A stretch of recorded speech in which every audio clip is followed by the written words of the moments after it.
¿qué tal? Muy buenas noches. Estábamos aquí, ven, nos pasamos papeles porque estamos liados mirando documentación de una época incluso anterior de la que vamos a hablar hoy. Hoy hablamos de este libro, del sentido de la vida, cuyo autor nos acompaña esta noche, Gustavo Bueno, que muchos de ustedes ya lo sabrán, que es autor del Sentido de la Vida. Buenas noches, don Gustavo. Hola, buenas noches. Y también nos acompaña Tomás García López. Buenas noches, buenas Tomás. Noches. ¿Y por qué vamos a hablar del Sentido de la Vida? Porque, aunque es un libro que se publicó en papel en 1996, hace ya unos añitos, se edita ahora en PDF a través de la red de redes de Internet, y todos ustedes, pues, si están interesados, pueden, y les insto a que lo hagan, consultarlo, leerlo o releerlo si ya lo han hecho. En cualquier caso, como digo, tenemos aquí El Sentido de la Vida, que se publicó en el 96. Tenemos una compañía inmejorable que es su autor y un gran conocedor de la obra de Gustavo Bueno, Tomás. Así que lo primero que le tengo que preguntar, don Gustavo, El Sentido de la Vida tiene ya 13 años, del 96 se publicó, sí. Tenía 13 años. Es un libro, sé que me va a reñir cuando utilice esta palabra, pero actual. Bien, muy bien, muy bien. Pues mire, aquí tengo yo en el libro, en el ejemplar que tengo yo una nota puesta, no me acuerdo cuándo, aquí, sí, que más o menos viene a responder esto. Vamos a ver, dice, es muy cortita, la voy a leer. Dice, estas lecturas, entre comillas, están escritas para sugerir a los lectores del final del siglo XX caminos de reflexión filosófica no metafísicos, de ideas comunes que envuelven a todo el mundo, tales como sentido de la vida, libertad, alienación, tolerancia, persona, aborto, eutanasia, calidad de vida, etc. Es decir, el libro estaba escrito en unos años, bueno, luego podremos precisar por qué. El libro está escrito en unos años en donde la temática filosófica se hablaba mucho en España de ella, es decir, en las tertulias, no se llamaba filosofía, no hacía falta, pero estaban estos asuntos que yo he leído aquí, estaban en boca de todos. Es decir, que no estaba la gente únicamente preocupada en las tertulias, en los medios, pues por qué sé yo, por el secuestro de la Lacrana o por el secuestro de estos de Argelia o lo que fuera, ¿no? Sino que, sin duda había también cosas de estas, pero se hablaba mucho de tertulias de estos de carácter filosófico, ¿verdad? Se hablaba de la libertad. Yo recuerdo en La Clave, teníamos tertulias completamente que eran como seminarios de filosofía, en la Clave que dirigía Balbín. Sí. Y estaba completamente, hablaba gente en la televisión, pues, tipo Cordón, tipo Faustino Cordón, es decir, hablaban sobre el origen de la vida, es decir, pero en plan de tema común, tema común. Y realmente eran temas filosóficos, no eran políticos propiamente. Y entonces, claro, se decía cada cosa que excuso decir, ¿verdad? Y desde luego se echaba en falta la necesidad de introducir un poco, colaborar, introducir un poco el rigor, que supiera qué se quiere decir, ¿no? Sí, porque el subtítulo del libro ya dice de él que es algo especial, ¿verdad? Que no es un título, habla de 6 lecturas de filosofía moral. Y bueno, por eso. En la portada son lecturas, eso ¿no? Sí. Capítulos. Eso es, sí. Y en la portada se recoge derechos humanos, eso es, igualdad, eso es. Bueno, pues aquí está, eso es. Realmente, esto es realmente, ahí estaba, sí. Es decir, ¿por qué lecturas? Pues porque este libro entonces estaba muy en función de lo que interesaba al público y también a los temarios de bachillerato de entonces, a los temarios de bachillerato que también estaban muy discutidos, y yo entonces consideraba como ahora que el bachillerato superior, que dirigirse a los de bachilleres superiores era lo mismo que dirigirse al público en general, que era un nivel, esto que se decía muchas veces, que una nación es el bachillerato que ha hecho, ¿verdad? Es decir, o bien aquello que decía, que se decía también, uno, ¿de dónde es usted? Dice, uno es de donde ha hecho el bachillerato. No me diga eso que me hunde. ¿Sí? Es decir, el bachillerato era entonces entendido, lo entendíamos mucho así, como un lugar en donde estás hablando no a adolescentes, sino a ciudadanos, a gente que en general, ¿verdad? Más o menos era esta idea. Bueno, pues entonces este libro está escrito como lecturas, porque no eran ensayos propiamente, se trataba de la doctrina, era doctrina. ¿Doctrina? ¿Qué quería decir esto? ¿Doctrina de qué? Pues doctrina de un sistema filosófico más o menos implícito, que era el materialismo entonces ya, que estaba más o menos organizado y demás. Y entonces se trataba de dar un método para hacer ver a la gente que creía que espontáneamente, en aquellas tertulias que os digo, cada uno decía lo que le daba la gana, ¿verdad? Sin tener la menor referencia, simplemente decía, pues yo opino que la libertad es esto, a mí que me importa lo que usted opina, pero un poco el análisis de tratarlo. Se trataba de dar un poco el método a la opinión común en la nueva democracia de que cada uno puede decir lo que le da la gana, y que por el hecho de decirlo, pues ya estaba, y poder decirlo ya estaba justificado. Eso era un poco tratar de entrar en el ruedo de la democracia estrenada, que a este nivel se traducía en esto. Y después ha traducido en nada, ¿verdad?, en otras cosas. Pero bien, entonces era en ebullición. Y entonces las lecturas eran, porque eran cosas para leer, yo las pensé para leer, y para que las leyera pues, un público de nivel de bachillerato superior. Es decir, un público, no era el pueblo en general, sino un público que sabía ya leer un poco, vamos, que había hecho el bachillerato en una palabra. Y, es decir, que no era suficiente la enseñanza primaria, vamos a decirlo de otro modo, y mucho menos era analfabeto. Un analfabeto, esto estaba fuera de combate, sencillamente. En contra de los movimientos populistas que había entonces cuando había la cultura y demás. Yo recuerdo en Gijón una vez, por aquellos años, en donde en un día de la cultura en Gijón, me acuerdo que estaba abarrotado de gente y estábamos 3 ponentes allí, o 4, y una señora que se presentó como libertaria me dijo, yo soy analfabeta y reivindico mi derecho a pensar tanto como usted, y sé tanto como usted, me dijo allí.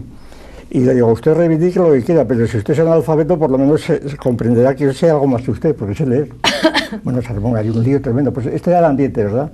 Y entonces, aquel individuo analfabeta... Claro, si me disculpa, lo que es sorprendente es que no se armara un lío porque esta señora dijera que es analfabeta. No, que va, no, al revés. No, eso la gente decía, ¿qué más da? El pueblo tiene una sabiduría innata. Era esto, ¿no?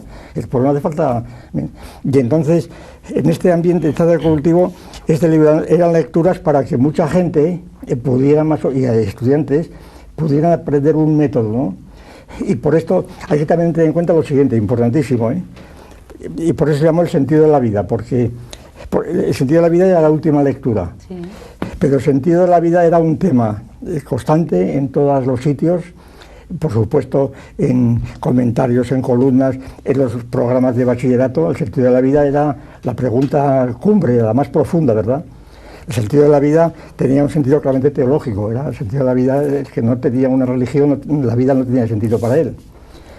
Entonces yo recuerdo que al describir esto del sentido de la vida, estaba totalmente pensando en reconstruir esa idea, pues desde el punto de vista de nuestras coordenadas. Y sobre todo dar un método para reconstruirlo, decir que el sentido de la vida no se podía agotar diciendo, no, es que el que no tiene fe, su vida no tiene sentido. Bueno, pero diga usted por qué. Y además diga que entiende usted por sentido, esas cosas, ¿no? Unas cosas elementales en la tradición filosófica, pero que se habían olvidado por completo. Y entonces, pues, quiero decir que de este libro yo creo que la última lectura, El sentido de la vida, luego podemos hablar del asunto, es una prueba o un testimonio de cuál era la pretensión de este libro. Era tratar de recoger el tema, recoger el guante del sentido de la vida. Bueno, de acuerdo, que estaba, digo, era obligado en todo, conferencias que había que dar. Yo he dado 3 o 4 conferencias sobre el sentido de la vida que te las pedían, ¿verdad? En Badajoz, en los sitios más raros, el sentido de la vida. Era un tema que preocupaba muchísimo. Claro, y entonces, pues, y esto seguramente fue alguna conferencia que di yo, alguna cosa que, bueno, por lo menos el esbozo, ¿no? Sí. Yo aquí intentaba reconstruir el problema, de dónde salía el problema, qué significaba sentido, etcétera, y dar una doctrina sobre el asunto. Una doctrina que podía ser completamente mejorada, rectificada, etcétera.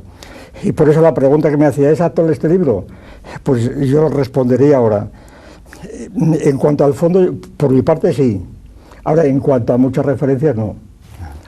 Porque hay que tener en cuenta que un libro de estos pues está completamente, es decir, que no es una cosa cerrada, que está dirigido al gran público y que es a un aspecto, su carácter doctrinal, aunque no quiere ser académico, no tiene apenas citas del libro, no se citan apenas libros y nada.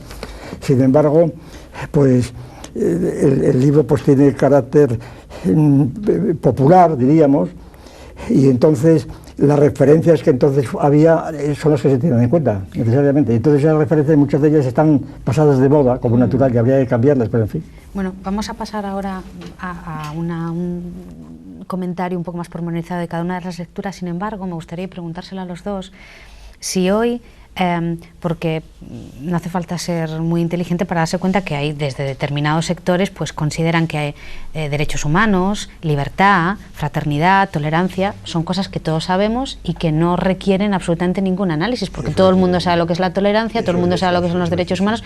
No sé si en el 96 pasaba lo mismo y con ese espíritu surgió. Entonces, se sabía, pero se sabía además de verdad, es lo saber. Los derechos humanos, aquellos cuadernillos que daba la UNESCO, derechos humanos, era como la Biblia de toda la gente que estaba allí antifranquista, ¿verdad? Derechos humanos. Los derechos humanos era todo, y se utilizaban los derechos humanos para protestar porque a uno le metían en la cárcel, aunque no fuera por razones políticas, porque en el fondo era una actitud de tipo libertario, claro, está muy bien, pero... Y entonces no se preocupaban, tenían una fuerza de fascinación. Derechos humanos no había nada más que pensar. Tolerancia, bueno, como sigue siendo ahora. Claro, por eso lo digo. Exactamente lo mismo. Era lo mismo. No se daban cuenta que eran ideas de una tradición muy larga, lo de la tolerancia, escucho decir, que era de tradición muy larga. La libertad, claro, libertad era una cosa, libertad se cantaba, yo recuerdo un día en la facultad por el pasillo, que había un barullo tremendo de estudiantes que estaban cantando libertad, libertad. Y a mí aquello me ponía indignado. ¿Por qué tienen que cantar libertad, libertad? Y por la misma razón pueden cantar identidad, identidad o cosas de ese tipo, ¿verdad? Identidad, no, pues libertad. Y me acuerdo que salí y digo, pero ¿qué es libertad? ¿A quién están cantando? Y decía aquella pobre niña, pues la libertad, pero ¿qué es eso? Era una cosa absolutamente estúpida, como lo sigue siendo ahora. Una cosa era libertad, pues eso, de que te dejen salir de la cárcel si está, libertad, pero eso no hace falta discutirlo, claro. Pero el concepto de la libertad que decíamos, eso no existía, era simplemente libertad es que me dejen hacer lo que quiera, pero si quiero que quieres, si tú no quieres nada, si no puedes querer nada porque eres tonta, ¿verdad? O analfabeta, tienes la cabeza vacía, pues... Este tipo de cosas eran. Y por eso digo que la lectura de este libro, pues actualmente debe hacerse mirando la fecha que tiene debajo. Es decir, hace falta poner la fecha, es decir, que cualquier lector ya más avisado que lea este libro, que no se pase de listo, ¿verdad? Y empiece a hacer críticas sin mirar la fecha debajo, ¿verdad? Que vea que es una reedición en PDF. Claro, eso es. Bueno, pues vamos con la primera lectura. Bueno, Tomás, dime. De todas maneras, yo quería hacer una introducción, sí. Y es que es la siguiente. Estas lecturas vienen o derivan de unas lecciones que el profesor Bueno tuvo a bien precisamente insertarlas en un manual de bachillerato. O sea que, digamos que la génesis de este libro está en un manual de bachillerato, sí, efectivamente, pues sí, bueno, con título Simploqué. De eso no me acordaba yo, pero es verdad, eso, sí, bueno. Señor, sí. Bueno, pero redunda lo que he dicho, ¿no? Sí, lo redunda perfectamente, pero a mí me gustaría puntualizar en un par de cuestiones. En aquella ocasión, el año 87, pues precisamente de las 6 lecciones, 4 de las 6 lecturas, 4 de ellas eran lecciones que estaban incluidas en ese manual, ¿no? Bien, es verdad que estas lecturas pues son naturalmente retoques importantes, son reelaboraciones... Un momento, que lecturas y lecciones es la misma etimología, ¿eh? Es la misma etimología, pero yo voy a intentar ofrecer una pequeña diferencia, tal y como yo lo veo, ¿verdad? Y por supuesto, algunas de estas lecciones pues están completamente remodeladas. Es como un edificio que se vacía por dentro y queda solo la fachada, ¿no? En principio esta es la idea. ¿Cuál es la diferencia? Pues que en principio aquellas lecciones iban sobre todo destinadas a alumnos de bachillerato, que eran un fractal de la sociedad. Efectivamente, nuestros alumnos pues luego iban a ser ingenieros o médicos o fontaneros y entonces de alguna manera estaban más bien dirigidas hacia un público juvenil, mientras que las lecturas ya tienen un radio de acción mucho más amplio, es decir, ya está pensado para la gran población, ¿verdad? Para el gran público, ¿verdad? Y él mismo lo dice, para todo el que lo quiera leer, incluso dice pues para periodistas, para ingenieros, para que quieran realmente tener un sistema objetivo para encauzar o para tratar estos asuntos y que no sea de una manera metafísica, que no sea de una manera espontánea, ingenua, etcétera, ¿no? Bueno, yo tengo que decir, lo estábamos recordando antes de empezar este programa, pues que precisamente aquel manual fue censurado en tiempos del ministro Maraval, y muy concretamente el que llevó a cabo esta censura, el tristemente célebre Antonio Castro Viejo, que era pues subdirector de ordenación pedagógica, pues envió un informe completamente impresentable que fue contestado. Aquí en Asturias hubo una reacción, pero tremenda, ¿no? De todas las figuras que ahora mismo pues han dado marcha atrás con respecto a la defensa de este sistema de pensamiento. Pues qué sé yo, estoy pensando en Manuel Fernández de la Cera, estoy pensando en Antonio Masip, estoy pensando incluso en el parlamentario pues Álvaro Cuesta, y luego pues yo qué sé, personas como Juan Cueto, como Gracia Noriega, que bueno, que todavía sí que vemos que sigue manteniendo la defensa. Yo creo intervino allí Cebrián, Calmani, Calmani, todo el mundo, Los Santos, en fin, en fin. Bueno, y el caso es que curiosamente el ministerio de aquel entonces ante esta avalancha reaccionó, pero reaccionó justo en un programa de televisión. Querido Pirulí, que entonces dirigía precisamente pues a Fernando García Tola, sí, que ha fallecido hace poco, y bueno, vamos a utilizar este programa como una especie de homenaje póstumo a su figura, sí, porque él fue quien transmitió la noticia, que venía justamente desde la voz de Asturias, pues precisamente Tano Ramos en aquel momento era, ¿no? Entonces había un movimiento, bueno, entonces de alguna manera yo quiero decir entonces... Un minuto para situar. Yo recuerdo que un día me llamó Tola, al margen de todo esto, ¿no? Me llamó por teléfono Tola, que era un programa que lo veía muchísima gente, porque entonces no había más que no había entrevistas autonómicas, o estaban empezando. Y entonces me llamó un día Tola, que yo no conocía, y me dije, mire, yo quisiera invitarle mi Pirulí, al querido Pirulí. Eso es. Y le digo, bueno, pero miren, no, que no es mi género, lo siento mucho, muchas gracias a Dios. Y me volvió a llamar otra vez. Pero ¿está usted seguro que digo, bueno, mire, con una condición, si me dejaba sin bloque, voy. ¿Qué es esto? ¿Por un libro que han prohibido? Bueno, pues sí, no se preocupe, venga. Entonces yo fui con esa condición, Sí, sí. Y cuando llegué, esto lo publicaron las noticias que daban de televisión, y va a hablar Gustavo Bueno, a quien el Ministerio le ha prohibido el libro juntamente con los autoritarios. Entonces, al llegar allí, al Pirulí, pues una moto, como los tiempos de Franco, un motorista, trajo el papel del Ministerio para dárselo a Tola diciendo que ya estaba aprobado. Es decir, que el Ministerio se asustó al ver que había esto, se asustó y ya estaba aprobado, de manera que un poco desactivó. A pesar de esto, yo tuve que hacer al final una alusión, porque me preguntó Tola, bueno, vamos a hablar de Simploqué, pero ya no hay nada que decir.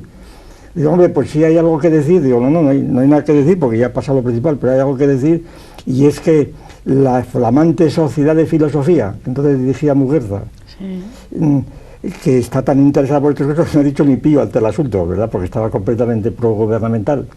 Y entonces me aproveché para hacer una serie de rayos y truenas contra aquella sociedad, que determinó después que Muguerza me escribió una carta pontifical, bueno, ya una serie de cosas muy curiosas, pero en fin, para contarlo más en detalle.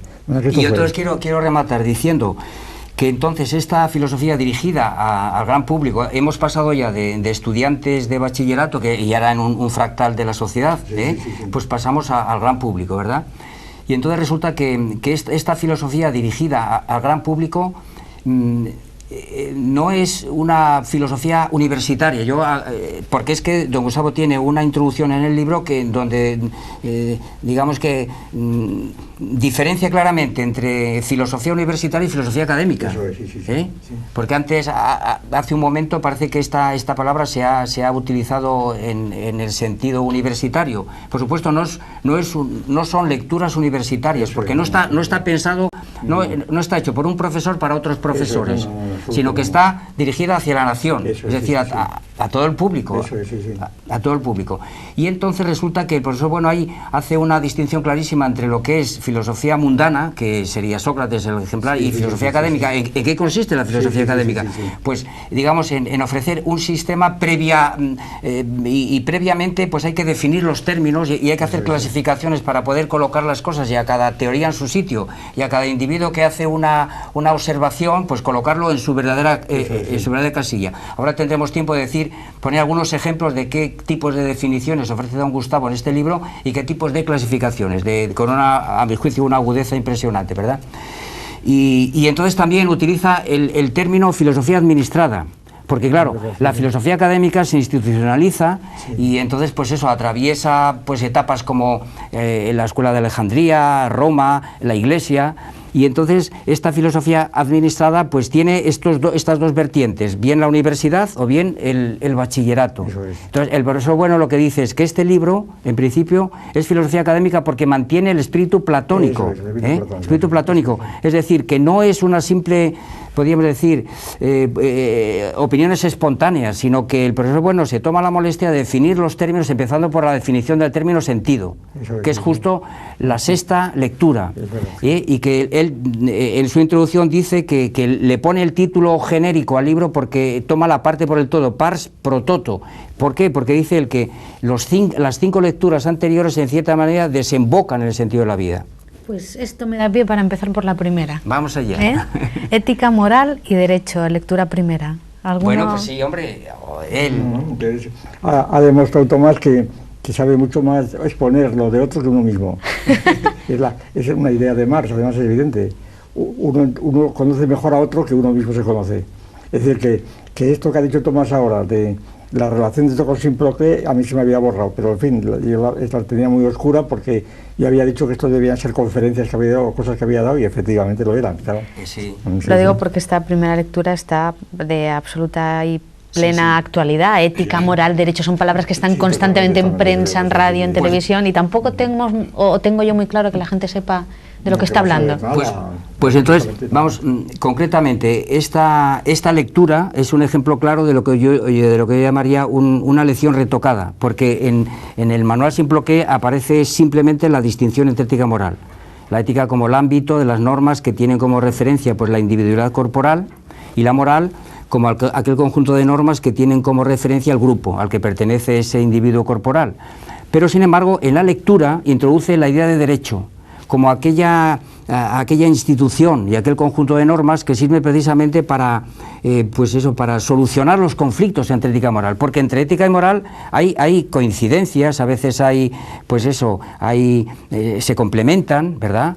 Los pone con ejemplos muy claros. Un ejemplo muy claro, pues qué sé yo, el atender en la carretera, pues es un asunto que tiene que ver con la ética y con la moral a un accidentado, pero también el derecho de alguna manera obliga a que la gente un ejemplo más actual, de hoy.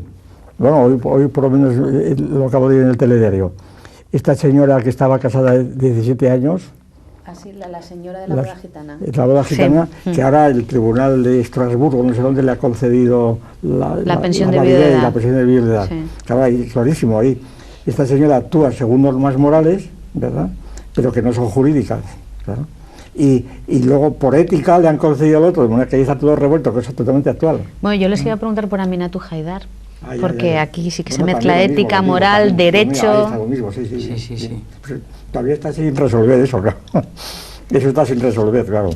Pero esto lo han resuelto hoy, de manera que... Sí. Y aquí también prueba, bueno, yo la tesis que sostengo aquí, o lo he sostenido después, no sé, es que de hecho es el derecho quien va solucionando la ética y la moral y prácticamente se traga la ética. Es decir, este ejemplo que ha puesto Tomás, ahora, tal como con el desarrollo del derecho, si uno asiste directamente a un herido de la carretera, le ponen un multazo tremendo. Porque su espontánea acción ética tiene que reprimirla en nombre de una norma jurídica que dice directamente usted no atienda al herido, sino que llame por teléfono a la policía o al SAMUR, lo que fuera, ¿no? Y entonces la ética está ya mediatizada por el derecho. Entonces esa norma ética se ha transformado en una norma jurídica, que tú tienes que prestar, etcétera, etcétera. De manera que el derecho está ahí siempre flotando entre la moral. Bueno, siempre se decía que una de las fuentes del derecho es las costumbres del lugar, ¿verdad? Amores, sí. Claro. Y bueno, y de hecho cuando él habla, pues cuáles son, en qué reside la fuerza de obligar de las normas éticas, pues se refiere naturalmente pues a la estructura hormonal, el hecho de el subsistir, alimentarse, procrear, etcétera, tiene que ver con el ámbito orgánico, biológico, mientras que las normas morales tienen presión social. Y las normas jurídicas, pues es el Estado, claro, es la coacción. Y muchas veces el Estado, de alguna manera, resuelve, otra vez anula.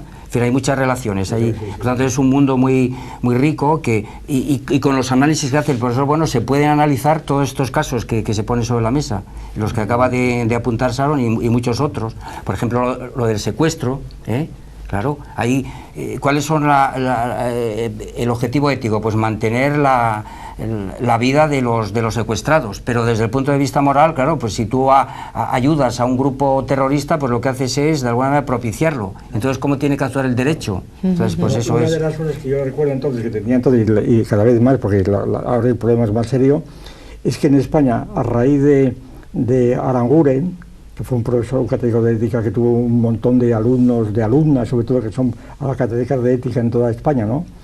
Pues este Aranguren, siguiendo una tradición pues de alemanes y de otros, definió la ética de la siguiente manera: la ética es un libro. ¿Qué es la ética? Es un libro, es un tratado, acepción que está ya en la tradición.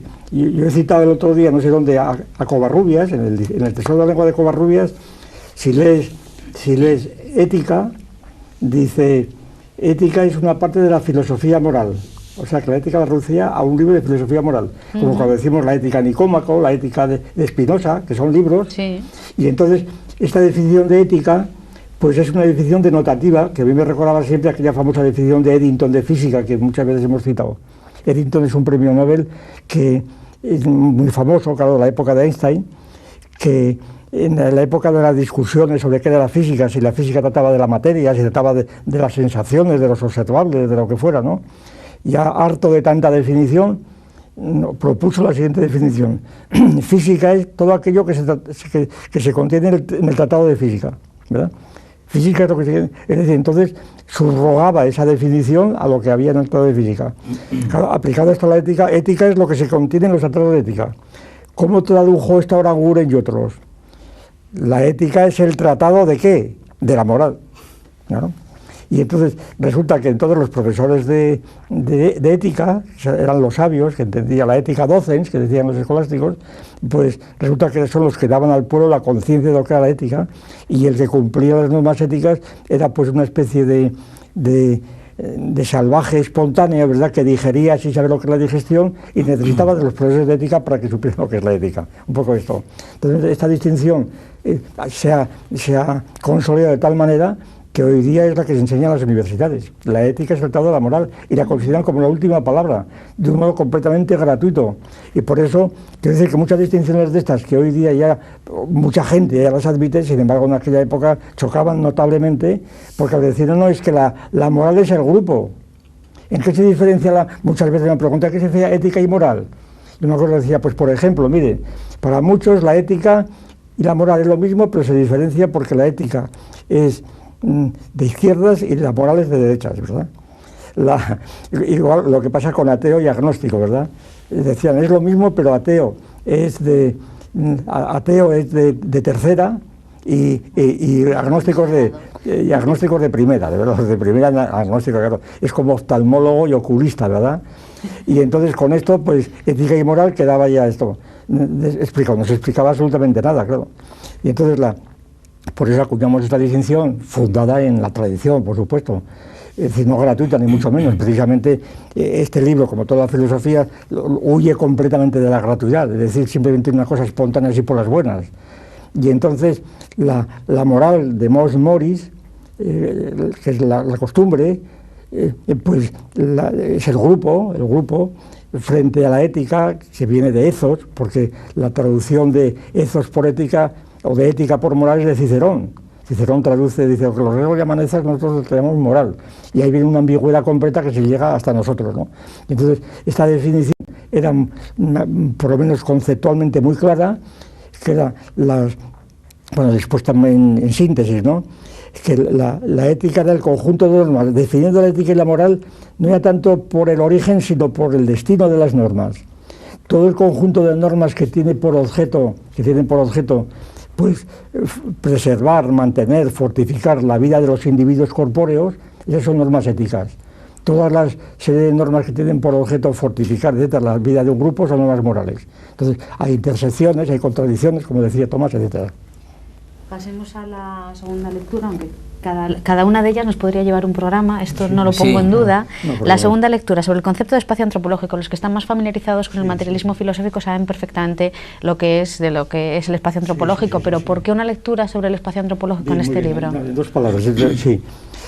Porque el espacio antropológico, que era una cosa que ya habíamos tratado en otros lugares, ¿no? En el Basilisco, no sé dónde, ¿verdad? Porque el espacio antropológico era una especie de coordenadas muy generales ofrecidas al público de cada Tomás, al público en general, para saber por dónde se andaba y dónde nos andábamos nosotros. Sin eso estábamos perdidos completamente en estos temas, ¿verdad? Porque precisamente, para que la gente lo entienda, y aquí también trataba de explicarlo, creo, cuando la gente, que entonces, como ahora, lo que más le interesa es el hombre, no, ahora son los astros, hablan por el universo, ahora son los astros. Todo el día estoy viendo constantemente en televisión, en estas cadenas de lo que sé, de historia, no sé, estas cadenas... Sí, de monográficos, de documentales, sí. El universo sin parar, ¿verdad? Allí está el universo, allí salen las galaxias y tal, constantemente, ¿no? Bien. Y entonces, que es una mitología completa de nuestra época, pero ahí está. Pero entonces era el hombre era el hombre. Y los que llegaban a la facultad queríamos saber lo que es el hombre, se había fundado antropología entonces, toda antropología en todas las universidades, entonces el hombre era lo fundamental. Y entonces, y estaba muy en boga aquella famosa fórmula de Gehlen, discípulo de Marcel, que decía, hasta ahora, decía que el hombre ha intentado conocerse desde la naturaleza o desde Dios, pero al hombre hay que entenderlo desde el hombre. Esta fórmula para algunos era la definitiva. Naturalmente, ¿cómo no nos habíamos dado cuenta? Estaba también muy de moda aquel libro famoso de Alexis Carrel, un bestseller durante muchos años, La incógnita del hombre, ¿verdad? Entre médicos se leía aquello mucho, porque Alexis Carrel era un médico famoso francés, ¿no? Bueno, pues entonces, precisamente en este contexto, el hombre se presuponía o como una entidad inteligible por sí misma, o bien como algo que había que ponerlo entre la naturaleza y Dios. Y como esto eran las referencias, no había más remedio que reconstruir aquello. Y aquella reconstrucción era el espacio antropológico. Entonces, primero, en dos palabras, el hombre por sí mismo es el inteligible. Todo el mundo puede entender que un hombre aislado, el hombre del volante de Avicena que yo ponía siempre, un hombre que está volando, que está fuera de contacto de todos, más que conoce a sí mismo, el cogito cartesiano, pues no sirve para nada. Yo muchas veces decía entonces, el cogito cartesiano, que era una de las cosas más profundas entonces en España, cuando empezó... Y que lo sigue siendo, según para quién. El cogito ergo sum, eso producía espasmos a la gente, a los profesores de filosofía, qué profundidad, ¿verdad? Y además el escepticismo, no creo en nada, todo es ilusión, pero yo pienso, lo existo. Yo me acuerdo que decía entonces mucho, y lo sigo diciendo, el método cartesiano, si se llega a tiempo, lo que ocurre es que el que dice cogito ergo sum después de la duda metódica, lo que pasa es que se queda dormido. ¿No? Porque si uno pierde todo contacto con el exterior, se queda dormido, ¿verdad? Por experiencias que hacían entonces, bueno, y se siguen haciendo. Bueno, total, el hombre es ininteligible fuera de su contorno, de su mundo, y entonces resulta que distinguíamos el material antropológico, lo que está en un museo, por ejemplo, el material antropológico, de las coordenadas de este material. Y estas coordenadas, haciendo historia rapidísima, imprescindible para entender lo que es esto, ¿verdad? Y el que no sepa de esto, pues que se calle, que haga favor de callarse, ¿verdad? Le digo al público en general, si no sabe nada de esto, que se calle de este asunto, y que no hable ni de uno ni de eso, pues tiene que haber reflexionado un poco sobre el asunto. Entonces, es muy curioso saber que, por ejemplo, hace muchos siglos, pues los gnósticos introducían múltiples coordenadas Un momento, don Gustavo, porque no sé si Tomás tenía algo que añadir ahora, que me estaba pidiendo la palabra con respecto al tema de... Sí, del espacio antropológico. Exacto, claro que sí. Pues nada, el asunto es el siguiente, que lo que apunta el profesor Bueno con respecto a esta definición del espacio antropológico, que lo define precisamente a través de 3 dimensiones, el espacio antropológico es tridimensional. Hay un eje radial que nos comunica con la naturaleza, un eje circular que nos relaciona a los hombres con los hombres y un eje angular con los númenes. Pues efectivamente era salir al paso, con esta definición se podía salir al paso a esas antropologías unidimensionales que creían que lo humano se explicaba a partir de lo humano, pero también con respecto a ciertas antropologías materialistas que reducían el espacio antropológico a 2 dimensiones, naturaleza y cultura. Y entonces un espacio plano, bidimensional, que eliminaba completamente la relación del humano con los númenes, no solamente con lo divino, sino con los númenes en general, ¿verdad? La religión o bien se entendía desde un eje, la religión de los astros, el babillonismo, o bien la religión del hombre, de Feuerbach. Eso es. Que luego precisamente aparece en la última de las lecciones, cuando después de analizar el concepto de sentido, que a mí me parece que es uno de los trabajos más agudos del libro, ¿no? La idea de sentido, porque hay una variedad enorme de significados. Por ejemplo, hay significados objetivos como el sentido de la vista, pero luego hay sentidos lingüísticos, por ejemplo, el sentido de un texto, el sentido de una traducción, si tiene o no tiene sentido. Pues yo qué sé, el sentido de un gesto, de un ademán, y después un vector, desde el punto de vista físico, es decir, que desde el punto de vista que hay muchos sentidos. Y entonces el profesor Bueno lo que hace es decir sencillamente que la palabra sentido pues tiene un significado ontológico, que viene a ser una especie de unidad esencial a partir justamente de todos estos significados, y que luego precisamente, digamos que al aplicarlo al sentido de la vida, porque el análisis es muy rico y muy agudo y no nos da tiempo ahora a exponerlo plenamente, lo que él dice es que hay un significado ontológico que supera, por así decirlo, este nivel fenomenológico, y que con él precisamente lo que hace luego es progresar sobre el sentido de la vida, pues en el sentido de una especialización que él llama la religación. Pero encuentra 4 géneros de religación, uno de los cuales es la religión, pero no se reduce la religación, por lo tanto el sentido de la vida no tiene por qué ser solo religioso, sino que hay otros 4 sentidos, ¿verdad? Pues, bueno, se pueden decir rápidamente, ¿verdad? En principio habría una religación con los objetos culturales, cuyo extremo pues serían los fetiches, ¿verdad? Es decir, esta religación. Habría una religación de los hombres entre sí, y pues naturalmente eso sería la moral. La solidaridad que decimos. Y luego habría otra religación con el cosmos, es decir, con el universo, ¿verdad? Y eso sería un misticismo, un panteísmo, y luego estaría la religación, que es una concreción del sentido, ¿verdad? La concreción con los númenes, pero ahí el profesor Bueno, como se sabe muy bien, pues distingue entre númenes primarios, secundarios y terciarios, con lo cual el análisis es absolutamente certero y permite pues decir que el sentido de la vida, pues en principio no viene de fuera, sino que está vinculado precisamente a la realidad humana, tanto biológica como biográfica y política, ¿verdad?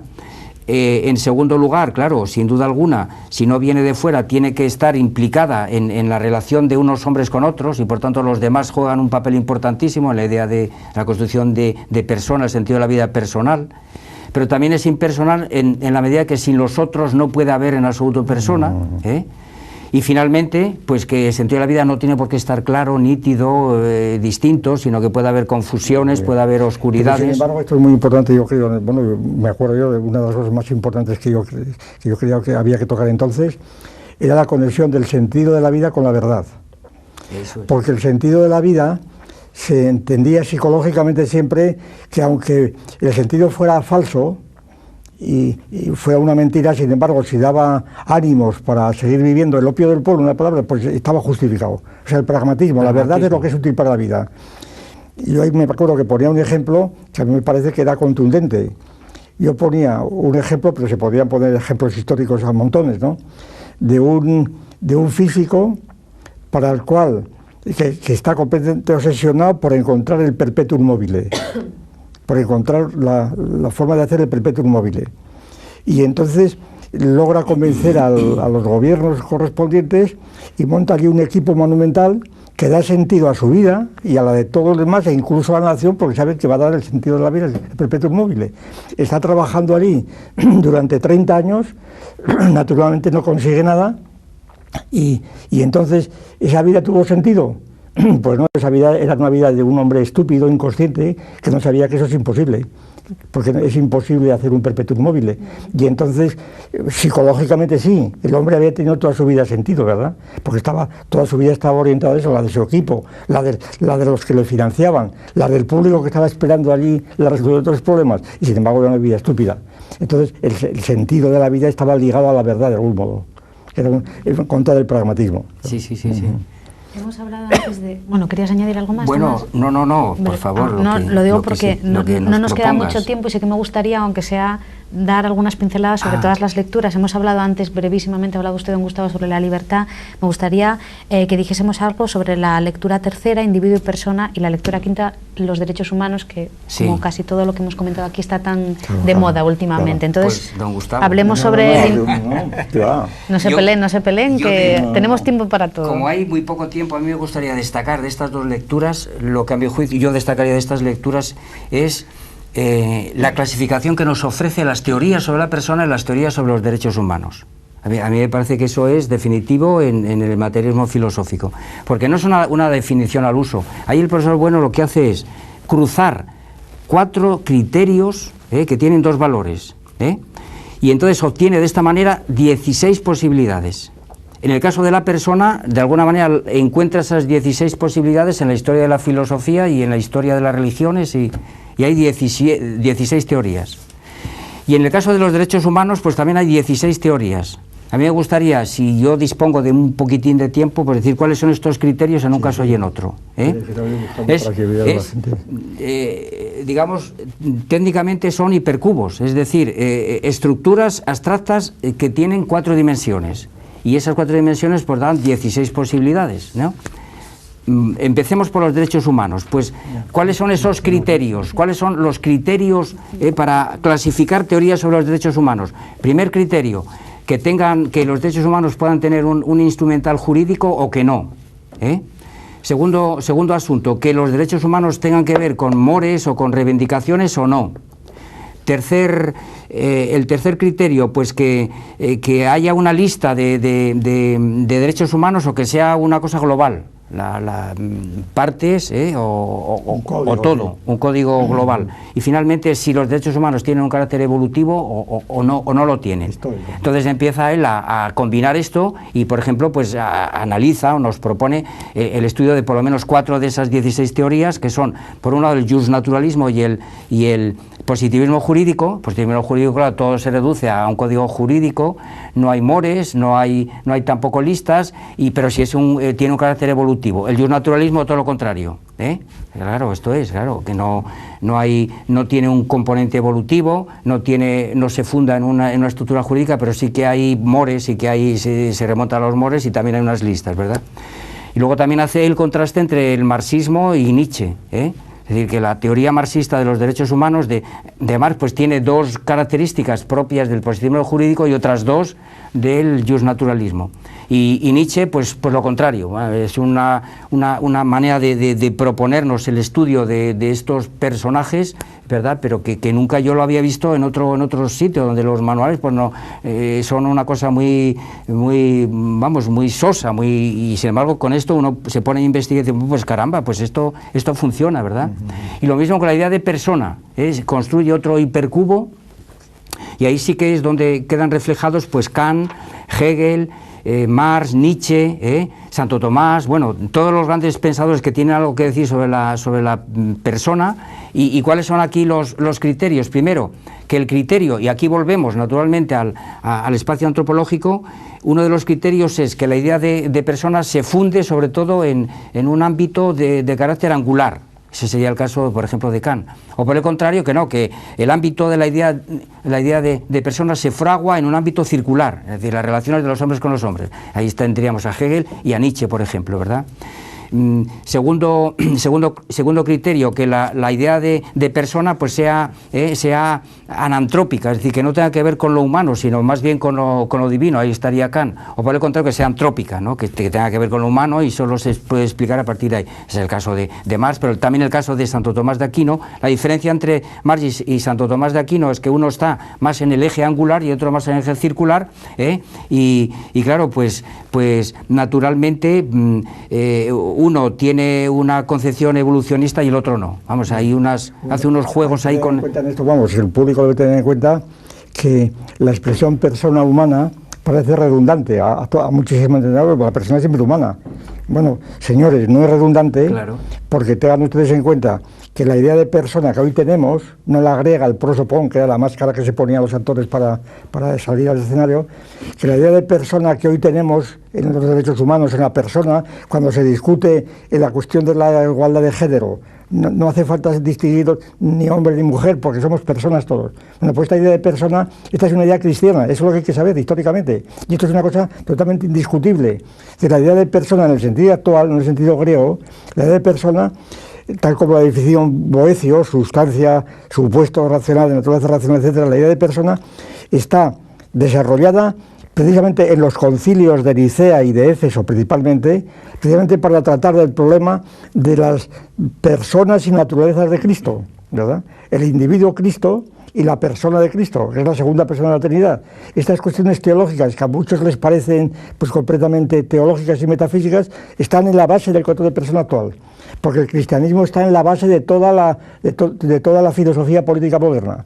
Es decir, por ejemplo, la Revolución Francesa, que da lugar a la democracia moderna, esa tiene un estirpe totalmente cristiana, no griega.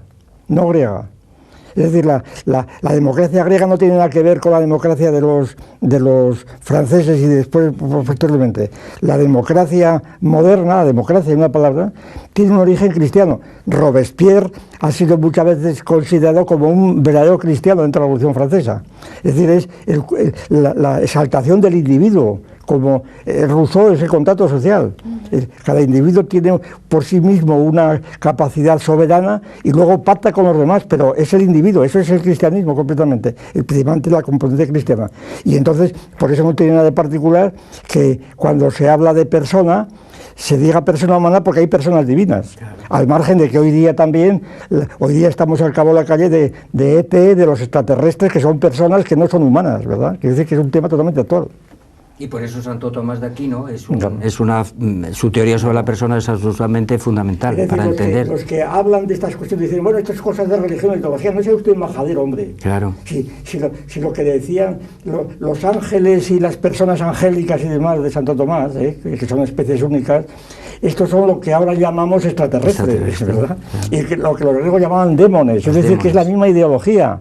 Y entonces la cuestión que se ventila es si el hombre es la única persona en el universo o si hay muchas personas en las galaxias, ¿verdad? Esa es la cuestión, y es una cuestión totalmente actual. Entonces es pura ignorancia los que incluso estos días, con motivo de la ley del aborto y demás, te dicen, no, es que son cosas de religión. Usted es una analfabeta, señora, ¿verdad? No sabe lo que dice. Digo la señora porque en nombre acordarme de la ministra de Igualdad, ¿verdad? Que la pobre mujer, pues, ¿qué va a decir? Claro, harto tiene con decir las bobadas que le han dicho que diga, ¿verdad? Tomás, ¿algo que añadir? ¿O pasamos directamente ya a los derechos humanos? Bueno, sí, ¿no? Bueno, ahí le dejo yo, le cedo la palabra a Tomás totalmente. Bueno, nada, yo he empezado por lo que más me gusta a mí de ese capítulo, que es la clasificación. Estas 16 teorías, pero que el profesor Bueno solamente desarrolla 4. Como hemos dicho, el justnaturalismo, el positivismo jurídico, el marxismo y Nietzsche. Pero ese capítulo es mucho más, es muy rico porque tiene, por supuesto, otros asuntos, como por ejemplo el de los fundamentos, claro, que hay fundamentos teológicos, y que hay pues fundamentos factuales, o que hay pues fundamentos etológicos. Pero el profesor Bueno nos lleva precisamente al hecho de que la estructura de los derechos humanos tiene más bien una estructura ética, tiene fundamentos éticos más que morales. Pero sin embargo, El profesor Bueno lo que hace es un análisis de la Declaración Universal del año 48, 1948, de los 30 derechos humanos, y los clasifica, hace una clasificación también. No todos tienen el mismo ámbito, incluso hay contradicciones entre ellos.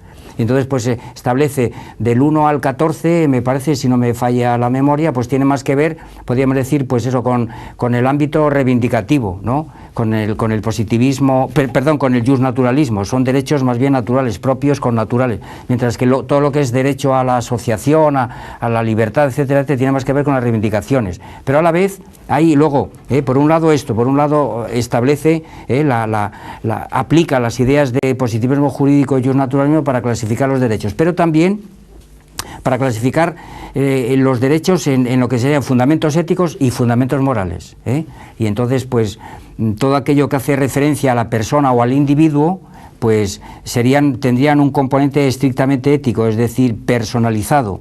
Pero en el momento en el que hay otros derechos donde se trata de insertar al individuo en las estructuras sociales o en las estructuras políticas, pues entonces él va del 14 al 30 o al 29, el último sería la recopilación final, pues habría por supuesto una incorporación de los individuos a lo que serían la sociedad civil, todo lo que tiene que ver pues con los derechos laborales, los derechos sociales, y otro grupo de derechos humanos que tendrían que ver con la sociedad política, es decir, el derecho pues a participar en las elecciones, a ser candidato, etcétera, etcétera, ¿no?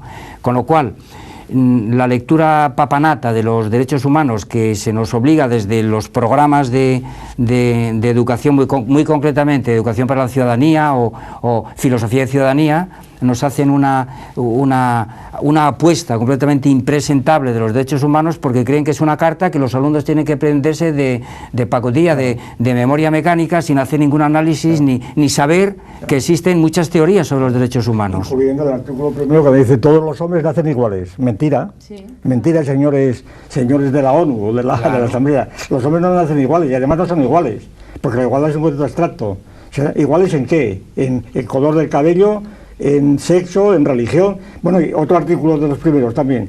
Y los hombres tienen derechos independientemente de su lengua, de su religión, de su sexo. Entonces está usted definiendo el australopiteco. Claro. Es decir, un hombre que no tiene ni religión, ni tiene idioma, ni tiene tal, es el australopiteco. Entonces déjese de tonterías. Sí. Y entonces con esos fundamentos, ¿cómo se va a seguir adelante? Claro. Es el fundamentalismo de la igualdad, un igualitarismo completamente necio, vamos, claro, que no tiene ningún sentido. La igualdad, ¿en qué? Hacer un parámetro de igualdad. Claro. Soy igual, ¿pero en qué? En peso, en volumen. Esto es una cosa elemental. Y sin embargo, esta gente cree que la igualdad es, lo dice todo y no. Y luego finalmente el asunto de la 30 lengua. segundos. Es decir, sin una lengua particular no se pueden transmitir los derechos, como les decía yo a los alumnos esta mañana. Es decir, yo sí estoy transmitiendo los derechos, pero os lo transmito en español. Claro. Y eso va en contra de ese precepto que dice al margen de la lengua. Es imposible. Sin lengua, ¿cómo voy a transmitir yo, verdad? Bueno, pues antes hemos hablado de Simploqué al comenzar el programa y hablábamos de cómo nació con dificultades, por decirlo de alguna manera, el Ministerio no lo quería aprobar con forceps. Lo que sí es cierto es que todavía hoy, ¿cuántos años después? Más de una década después de que se aprobara con dificultades, en algunos institutos me consta, y Tomás lo sabe que es profesor de secundaria, que se sigue enseñando filosofía con Simploqué, con lo cual ya ha sobrevivido a muchos de los que... Dijeron que todo esto del Ministerio había sido una maniobra nuestra para conseguir la propaganda. Publicidad. Claro, bueno, pues si ha sido así, ha surtido buen efecto porque ha superado a muchos de los políticamente correctos en ese momento. Y luego, ya en segundo lugar, para despedirme, gracias a los dos por acompañarnos, porque ya prácticamente no nos queda tiempo, y a ustedes, si creían si tienen absolutamente claro lo que es ética, lo que es moral, lo que es libertad, lo que son los derechos humanos, yo les aconsejo que se lean El sentido de la vida, si no lo han hecho ya. Y cuando se lo lean, vuelvan a preguntarse si tenían claro lo que era la libertad, los derechos humanos, la ética, la moral, el derecho. Y ya me cuentan. Nos vemos el miércoles que viene aquí en Teatro Crítico, en Tegasturas. Gracias. Buenas noches.